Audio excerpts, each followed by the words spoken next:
I don't want to be so arrogant to say that everything's coming up BuildWitt. But I will say that there are a lot of positive things happening with our crew, which is cool. Well, we're spending a lot of money, so I'm glad we're getting something out of it. Seeing a return on investment. Turns out it's expensive to do good stuff sometimes. Yeah, I'm okay. Good. I'm glad we're seeing something. We should on these podcasts too promote the BuildWitt app for people to listen to listen and watch the podcast because you can do all that on the BuildWitt app now, right? We can. Yeah, let's I think we could just like say it at the end. We can kind of build it into, or we can say it right now. So many people have never listened to a podcast before, so they ask, "How do I listen to the podcast?" Oh, just download the BuildWitt app. Boom, there you go. You don't even need a podcast app. You don't even need Spotify. We can't get canceled on our own app. True. We're in business, man. We're in business, man. A lot of people have been doing that. I think we're ahead of the curve. Andy Frisell has been talking about that for a while. Have been deplatforming themselves? Yeah, all his content in one place on an app. And he doesn't have it yet. But we have a BuildWitt app. Do we ever? Yeah, I mean, there's positives and negatives to you still moving need to your own platform. Correct. You still need all the other stuff. Mm-hmm. You still promote it with traditional social media and so on and so forth. But there is so much monkey business happening with all these big media companies, tech companies. It's starting to get more and more out of hand. So being in your own world where you control it, you can do and say whatever you need to say. You can talk shit about skid-steer radios if you'd like to without the worries about big dirt and big tech coming to big dirt, man, squash you one day. You know, mm-hmm. You can do whatever you need to do. It's just, and the thing with these tech companies too is you're functioning under these rules, but you don't know what the rules are. So it's like you're playing a sport, and you just keep getting penalized, and you're like, okay, well, so what was the penalty there? What was the flag on the play? Oh, it was just against the rules. Well, so then what are the rules? Well, we're still working on it. Yeah. It's you can find them. You can find them over here, but keep playing, and then you have another flag. You're like, what is going on right now? So yes, it's just made up. It's just totally made up. Correct. My only pushback, or just continuance of the dialogue, would be that private companies don't technically owe us anything. Yes, but the argument to that is these private companies have essentially become the town square. Yeah, they sure do get a lot of benefits of not being just a private company. And so they came in and regulated radio and television back in the day because, whoa, this is becoming way too powerful. We need to place some regulations on it. Well, and to me, that sort of feels like where things are moving in some ways. Yeah. And in the way that the internet is going to, before long, my opinion is that the internet is going to be considered public utility. I don't know if the internet's going to be access to the internet. Yeah, it's access to the internet. Yeah, that's fair. I just, because like more and more, it's going to be, well, yeah, everybody just have access to the internet, and then the stuff on the internet costs money. Yeah, which is kind of sort of how a lot of things are working. But it all hurts my brain. But it's like when you have the CEO of Twitter saying, it's not I'm not a big fan of the First Amendment. Like, I think there's a problem with it. I think that's problematic. Well, I think those type of tech company CEOs where it's like, you don't live a regular person's life. You have no concept of a regular people's life. It's like, is it all that in touch with reality? No, not. That's not real people stuff. Not necessarily. Yeah. There was I love these memes. People are so damn funny on the internet. They had it had all the celebrities not wearing masks at the Super Bowl. And then the meme was like, don't worry, the celebrities are saying they were wearing invisible masks only available to the ultra rich. so they were abiding by the rules, but this is something just for the rules are different for the ultra rich. Yeah. And I was like, yeah, I mean that's well, they're all holding their breath. Can't help you. They get ultra high oxygenated air, so before they come in, they can just hold their breath the whole time. God. That's pretty slick. Anyway, yeah, you can listen to the BuildWitt podcast on the BuildWitt app. Yeah, it's on the App Store, either the Apple App Store or the Google Store. I don't know. I don't want to say everybody has an iPhone or they should get iPhones, but if you don't, what are you doing? The statistics say more people are using iPhones with the App Store. And then you talk to the people without iPhones and they have to tell you how much iPhones suck and how much better the whatever phone they're using. You're like, yeah, you're right. It is a much better phone if you're just comparing the technology to the technology, but you're going to have a hard time. My synergy's off the chain. Well, but you're going to have a hard time saying that Apple sucks. It's just, I don't know about that actually. I think they're doing just fine. Yeah, they don't really need anybody's opinion who doesn't like Apple. No. It's, were we talking about that? I mean, we've been talking about it from a marketing perspective where it's like there's going to be 10% of folks who never buy from you, and there's going to be 10% of folks who will always buy from you no matter what you do. Mm-hmm. And it's like, you don't spend any time on the folks who say, I would never buy from you. You spend a little bit of time on the people who say, well, always buy from you no matter what. You spend most of your time on the people who are lukewarm, take it or leave it. Yeah. But and for our target audience, I think it's, who are the people that would never buy from Dirt Talk? The people that tell us to go fuck ourselves on YouTube comments? Oh, yeah. Well, we were laughing last week. I think it was me and Matt. We were talking last week about how there's some folks who respond to content you put out into the world. I won't say it's on any specific platform, saying like, yeah, every operator knows that. Mm-hmm. You know, and it's sort of like, okay, great. This isn't just for you personally. Mm-hmm. You know, it's like this is also meant to like cover a lot of bases. Well, and you just have to think how just it's a very small-minded perspective, mm-hmm. because they're commenting that to prove how smart they are. But and it's just a pure ego play. Like, well, of course, you fucking idiot. Like you're talking down to somebody else, and then you're also saying like, well, of course I knew that. But then you also look at all the other comments of all the other people saying, thanks for explaining it. I learned something new today. Doesn't that make the dirt world better? We got a comment yesterday. So fortunately, Matt caught this exchange on video. I was, in Florida, it's wet. Oh my God. And so legitimately howled when I watched this video. Well, so you build subdivisions and you have all this water that needs to go somewhere. So you don't just dig retention ponds because there's just so much water. You essentially just dig lakes. But to dig the lake, to get it below, or to get it to the elevation it needs to be, you have to de-water all of it. And so if you turn the pumps off, the whole thing's going to be full of water pretty damn quick. Mm-hmm. So they de-water it, but they still can't get it to a point that can tolerate equipment on it all that well. Yeah, it's still muck. It's still pretty squishy. So they'll take and this is at least how Hughes Brothers does it. I haven't seen a whole lot of Central Florida earth moving other than Hughes Brothers, but I've been on a lot of their projects.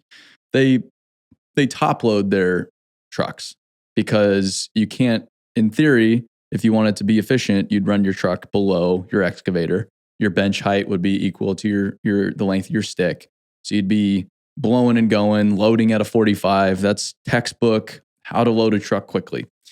But they load at the same level and swing over the bed of the truck, because if they ran the truck below the excavator, they would just sink, mm-hmm. without a doubt. So but a lot of times the best photos are from down below the loading tool. So of course I'm going to go down into the muck, but there were some bulldozer tracks down there. And so I was following the bulldozer tracks because, okay, if a bulldozer was on that, it's probably good to go. Jake Pico was behind me. He strayed from the bulldozer tracks and got buried in mud pretty quick, like up to his knees. And it happens quick. You know, 1 minute it's sturdy, next minute you're up to your knees in mud. And then mud, anybody that's had their feet stuck in mud, you don't just pull them out and dust them off real quick. Sometimes you get sucked in there and you can't. You're stuck. You can't. You might lose your damn boot. That's a real bad day. So he gets stuck. He kind of falls over. I'm sitting on my sturdy ground, laughing at him, pointing. Servant leadership, everybody. Servant leadership. And so great video, put it on the internet. A lot of the comments were, you get these guys, it's like, oh, that's probably the dirtiest they've ever been.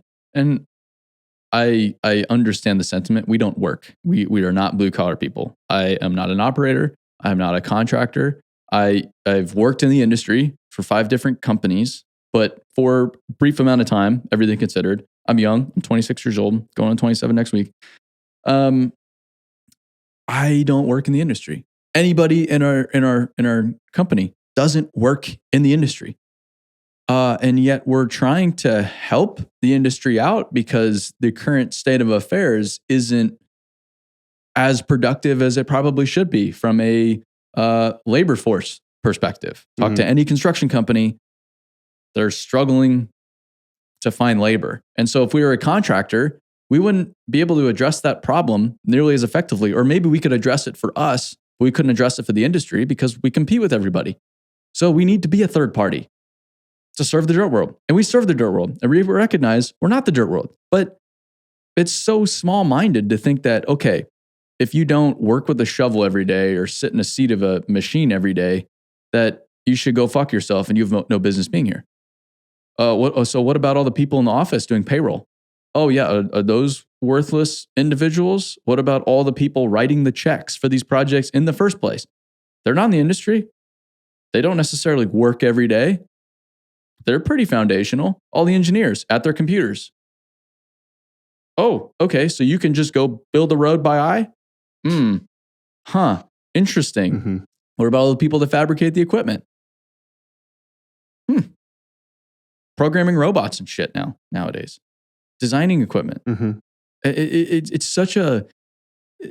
such flawed logic. And I would get it. I would be telling myself to go fuck myself too. Telling me to go fuck myself too. If I was doing what I initially did, acting like Mr. Expert, acting like I know everything. But I frequently acknowledge that I don't know everything. And I am not the dirt world, but I am just here to be a steward of the dirt world in whatever way I can be. And yet I'm still told to get the hell out of here. Okay. So you're going to solve your own labor problem? Huh. Yeah, go ahead. And it's probably some dude that's terribly overworked because the company he works for can't hire the right amount of people. We're trying to help you out, man. We're trying to get you stuff you need to get the crews and labor you need and the operators you need. And we're trying to get, if your company is more profitable and more successful, then you have more opportunities for advancement. You have more opportunities for wage growth. You have more opportunities to just have a good time at work. Everybody wins. Everybody wins. Yep. Well, the irony is that didn't Jake used to work in construction? Yes. Yes. So even after all of that, it's like, okay, well, just a heads up, the guy who got stuck used to work in construction, but maybe you should have known better? Or was it sort of just like, you guys are out there getting shots and he's like, all of a sudden I'm in waist deep mud. It's just, I don't get it. It just happens. Or, you don't even run equipment. Fuck you. I buy skid steer. No, I'm running equipment. Well, that's just a toy. Well, yeah. Oh, yeah. It's just a toy. Fuck you. Okay. All right, good. I'm just going to keep buying more and more and more equipment. And what are you going to say? Well, now you have a bunch of toys. Yeah. It's dumb. Dude, I'm like, so I can't have a skid steer because I love equipment and want to be able to run a machine, but can impact the industry in a different way over here, not running equipment every day? Fuck. I don't know. maybe the solution is to hire people who are full-time field guys in the dirt world, but they can't leave their current job, but they have to work for us full-time too. Yeah. And then they have to learn from the ground up how to do anything that we do here. And maybe that'll make those people happy? They're never going to be happy. Got it. Okay. Yeah. Got it. They're never going to be happy. That's the solution. So yeah, so I'm not, I don't spend very much of my time trying to make those people happy. It's fair. But it is unfortunately a widespread mentality. And it's just everybody has this not everybody, a lot of people in the industry have a very finite perspective. They think it's a finite world. They must compete with whatever's right in front of them and they have to kill what they eat. And everybody else is a dickhead competitor and screw those guys, even though they're perfectly good guys, but screw them. They're and so caught up in what the other guy's doing, and can you believe they're building it this way or that way or whatever it is. And it's just like, hey, well, how about we all just, I don't know, try to help each other out, because we're all in this together. And currently our industry is getting its ass handed to it by colleges, by Walmart and Amazon, by these big tech companies. We're getting beat up from all different angles outside of the industry. How about we come together and focus on building each other up and helping each other out and telling stories and not competing with one another, so that we can more effectively compete with the outside world, so that we can all be more profitable, so that we can solve this labor problem, so that we can build more effectively and sustainably.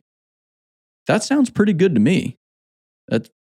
Maybe that's not possible, but I don't see why it wouldn't be possible. Well, it's a pretty good target. You know what I mean? It's like our mission of make the dirt world a better place is set up in a way that there's not a promised land.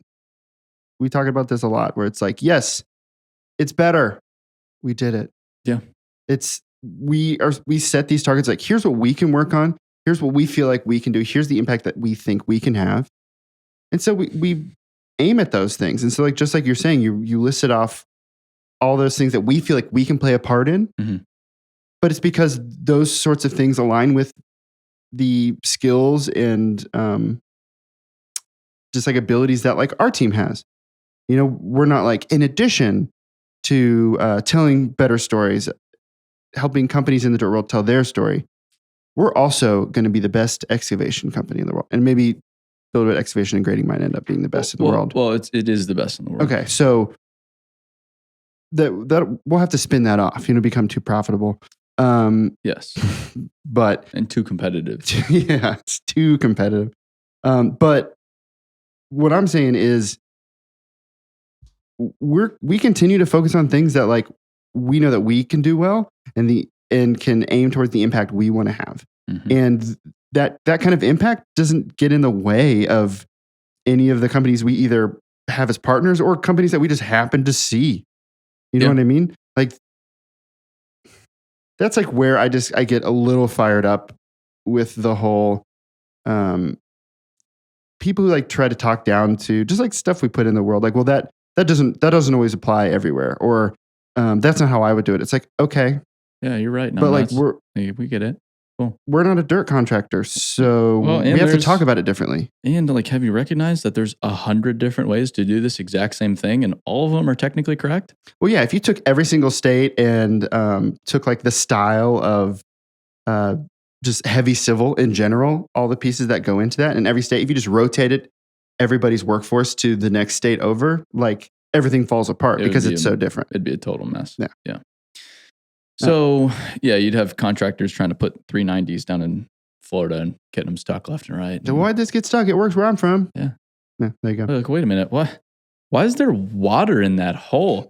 What the? I didn't know. Put water in there. I didn't know groundwater was a thing, because Arizona, pretty dry. Put your pipe wherever you need to put it. You can take that out of context if you'd like it to.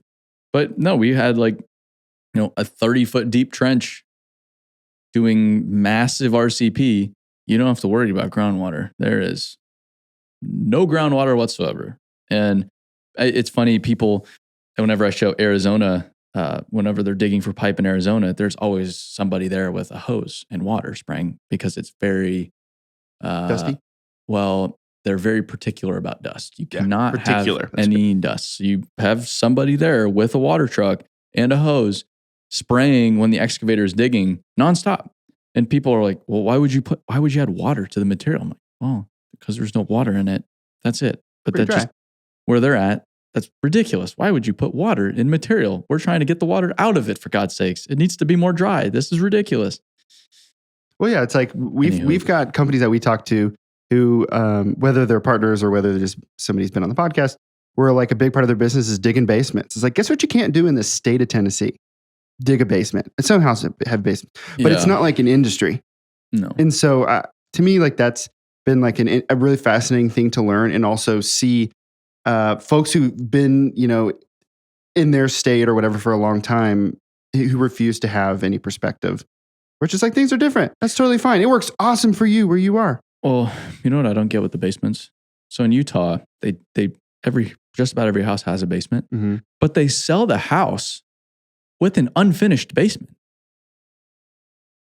So they basically put a concrete box in the ground. There's your basement. And just build a house on top of it? And do your window wells or whatever, light wells, whatever they're called. And then you put your finished house on top of it. And so you have a basement, but they don't build out the basement. You have to pay extra for them to build out the basement. Like that's an Ohio thing too, just because that's how life is there. What's the point of that? Or they don't even, and the garages too, they don't even paint the interior of the garage. So it's just like unfinished drywall a lot of times in these garages. And it'll be someone living in the house. Like you bought a house with an unfinished garage. Like they put the drywall up and they taped it and did all that, but they just didn't paint it. That's like buying the cars without the parts in it. Like they're selling some cars without certain parts in it because they just can't find parts, but they're still trying to sell cars. I don't get it, but anyway, fun stuff. Yeah. We've got a couple questions for the Dirt Talk podcast. Great. All right, question. What's the toughest thing about being a young entrepreneur in an older industry? That's a great question. So early on, I had to struggle. I struggled with when you're young and hungry and foolish, and you just run around like a bull in a fucking china shop. And I made the mistake of like, hey, you guys are doing this all wrong. I know how to do it. And it didn't go very well. And I've talked a lot about that, but it's a very old school industry. And I've had to recognize that it's not just going to change overnight. It's going to be incremental, slow, but steady change to get to where we need to be. And so me being this young buck, I've had to take a step back, check my ego, as Jocko says, and recognize that, hey, saying these people are doing it wrong is not the approach. And I need to unify everybody rather than prove I'm right. Because, okay, I could prove I'm right, but I'm just going to do it by yelling and screaming and no one's going to be on my team. And then I'm not actually going to be able to make the dirt world a better place. But if I am a little bit more patient, if I'm a little bit more thoughtful, if I'm a little bit more caring and empathetic, if I form these relationships over time, I'll be able to do things that there's just no way I would be able to do otherwise. Yeah. So I've had to get a lot more thoughtful and patient. I think I've seen that in real time. I mean, I have really had to dial it back, especially like past year or so. And we're still moving really fast, but it's in a different way. And my messaging is a lot different. Like the other day, we were putting something together. And it was along the lines, and this has been our messaging for a while, but it was along the lines of, hey, what you're doing isn't working. You're doing it wrong. And if I'm a construction company owner, sure, I have this labor problem. And sure, I'm starting to sweat bullets a little bit because it's getting worse and worse and worse. And I don't necessarily have any kind of solution right in front of me. But at the same time, I've been in business for 40 years. I employ a lot of people. My balance sheet's enormous. I just made the most revenue I've ever made last year. So I'm also not going to respond very well to some kid in his 20s saying, I'm doing it wrong. Oh, am I doing it wrong? I don't. Do you want to compare balance sheets? Yeah, and it's not even an ego thing. It's just like you're just not going to respond if someone comes up and Alex, you're doing it wrong. Like what does that do? Well, you immediately go into your little defense mode, your shell. You're like, well, fuck you. Who the hell are you? But if I come in and say, hey, Alex, I saw you were doing it this way. I saw this is explain to me why you're doing it this way. And then we have a conversation about it. I said, well, I just, I was just at, I saw this 3 different ways the other day. And so it was actually pretty interesting how they were doing it. Have you thought about doing it that way? And you said, no, I haven't. And then you start to move in that direction because it's on your own accord rather than me telling you you're wrong and you should follow me rather than do what you've been doing very successfully for decades. So it's something like that I've just been realizing, like, oof, my logic has been a little flawed. And the more we can adjust it, I think the more success we'll have in helping the industry change. Because it's not to say the industry has its problems and it needs to change very quickly or else it's going to be screwed.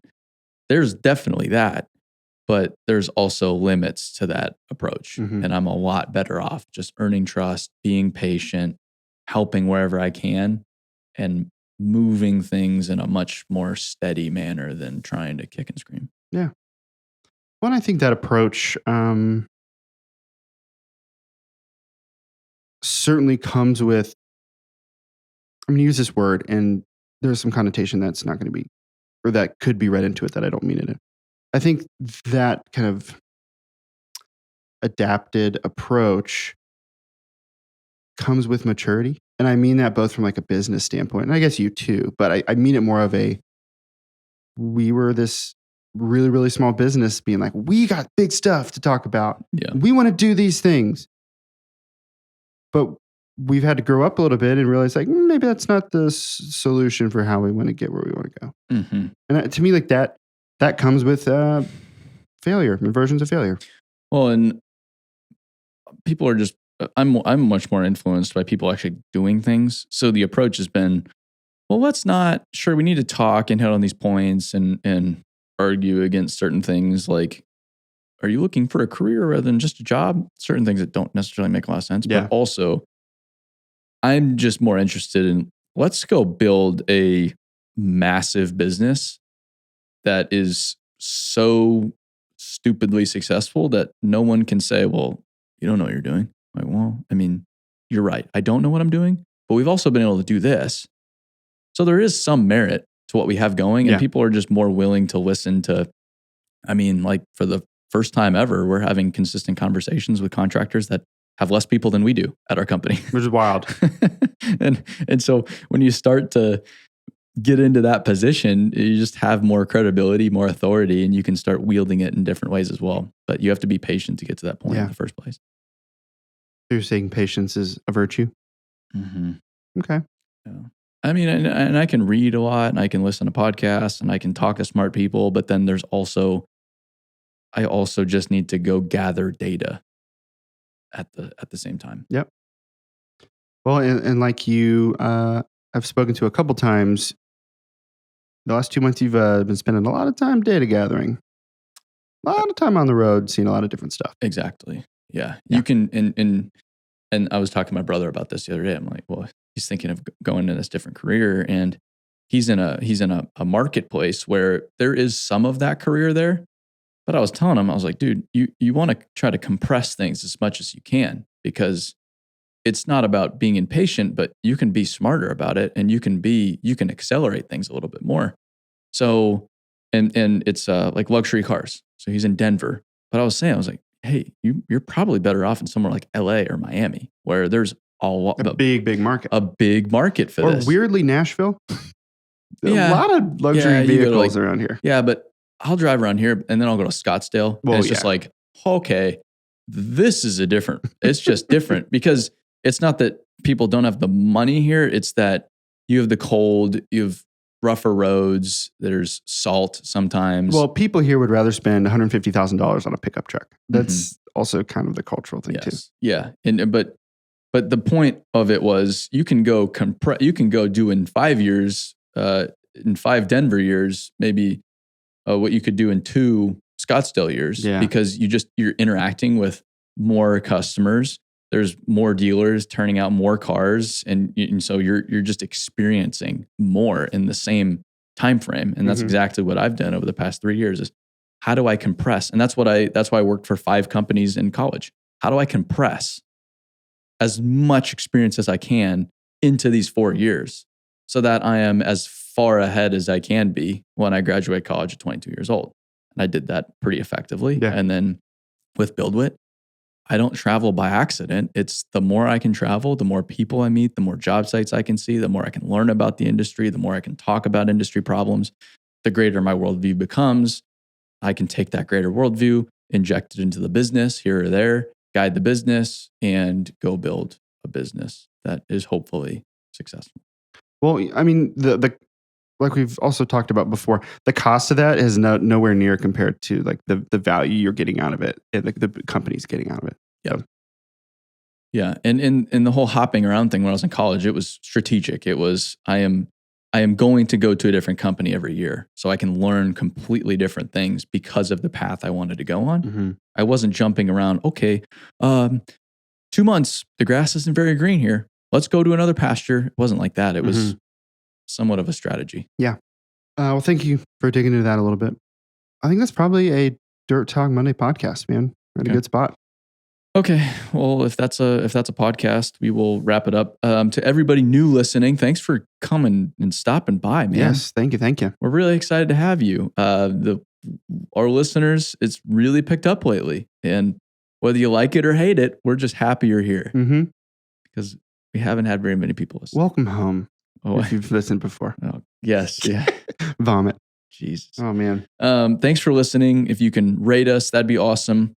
You can listen to us now on the BuildWitt app. Yep. Download it. Yes. BuildWitt app. Photo or audio, video. You can also see all of the leaders' content on there. So you can, someone wrote me the other day, hey man, I'm my guys, I need them to step up and lead more, but I don't have the tools to help them learn how to lead more. And I sat there and said, oh, have you checked out the Jocko tracks on the BuildWitt app?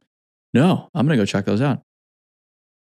Pretty good place to start. That's exactly it. Yes, that's it right there. Mm-hmm. Go there. And we're like next week, we're having Dave Turin into Nashville to talk to film more leaders content. We're still going full bore on leaders. We're developing training. So go to the BuildWitt app, just search BuildWitt on the App Store. You can find it, download it. If you have feedback for us, let us know. We're trying to improve it every single week. I mean, every little bit of feedback we can get our hands on is remarkably valuable. So if you like it, great. If something sucks about it, something's really annoying, tell us, because we can actually do something about that. We can actually make it better for you. Yep. We want to make it whatever you need it to be. So check that out. Send in your questions or comments to dirttalk@buildwitt.com if you have any. We love questions. We love questions, and we love conversating with everybody that listens. And with that, we'll see you in the next episode. Stay dirty, everyone.